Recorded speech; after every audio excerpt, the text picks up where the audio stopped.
বৰপেটাত নিষিদ্ধ কৰা হৈছে গাহৰি আৰু গাহৰিৰ মাংস। বৃদ্ধি পাইছে আফ্ৰিকান সোৱাইন ফিভাৰৰ প্ৰাদুৰ্ভাৱ।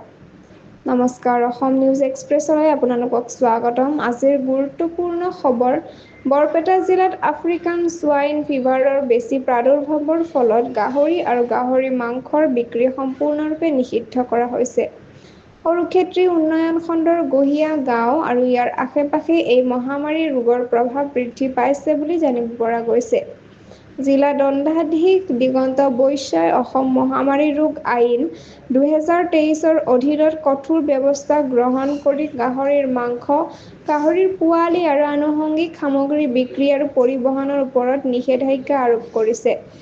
আৰু গাহৰিৰ মৃতদেহ মুকলি ঠাইত পেলোৱাটো কঠোৰভাৱে নিষিদ্ধ আৰু আক্ৰান্ত অঞ্চলত জনসমাগমৰ ওপৰতো সীমাবদ্ধ আৰোপ কৰা হৈছে।